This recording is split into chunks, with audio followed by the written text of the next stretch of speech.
So it's the 11th of June and the test results have arrived, but the way this information gets given to me is amusing.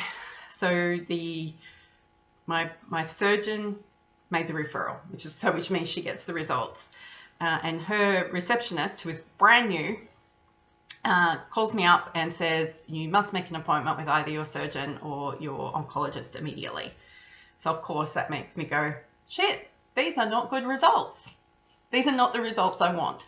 So the results I'm looking for from this test is chemotherapy is not going to be helpful, therefore we will take it off the table and therefore you do not need to go through it. Because the hormone treatment made me so freaking sick, I cannot begin to imagine how sick I'm going to become on chemo, and that is making me very anxious. And we can't move forward with anything else until this chemo question has been settled. Just catching you all up with where we're still at.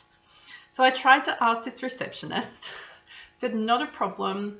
Why does she think I need to see somebody immediately? She goes, I can't tell you that. And so could you please send me a copy of the report? I can't release a copy of the report to you. And I'm like, well, it's been done before. So I'm curious to know why that can't happen again. Which all just reinforces for me, the health professional, they're not going to give me bad news in written format. They're going to do the sensible thing and make sure that I'm sitting in front of them. And then, of course, that makes me anxious. So proud of myself, I got off the phone and said, not a problem. I will make an appointment with my oncologist because she's the person who has been waiting for this report. And I got straight on the text message because I wasn't in a fit state. I just didn't want to talk to anyone. Onto my McGarth Breast cancer nurse. So grateful for her as being the conduit of making all things communication happen. Don't understand why we need somebody to do that. Seems like a wasted role, but I am incredibly grateful for her. So I just said, the results are in. I'm apparently not allowed to know the results. That's kind of telling me that things are bad.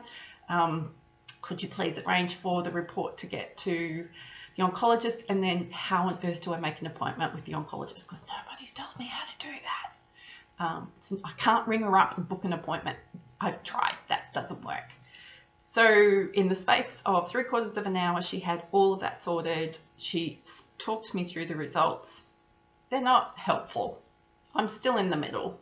It's still a maybe chemo will help, maybe it won't. Maybe it will, maybe it won't, which is not the result I wanted. And she's organised an appointment for me for next Tuesday, so I've only got 4 or 5 days to wait until we can get some clarity about what the options are. And I will continue to do my research on complementary medicine and how naturopathy and other things can help somebody like me, because I really don't want to make myself so sick. This whole chemotherapy question and hormone therapy question for me is about quality of life, because if there's no, it's a quality of life question because it's unlikely that my life expectancy will be reduced. So I don't want to make myself so sick that I can't participate in my life. I still feel like I'm recovering from that stupid drug anyway, and from the effects of all of this stuff. And I know I've got more surgery to go. I can't not have surgery.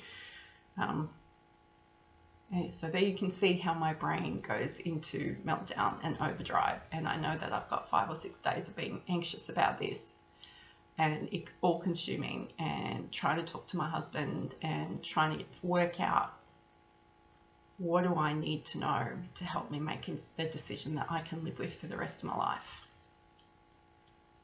No, just a little bit of pressure. Weeny bit.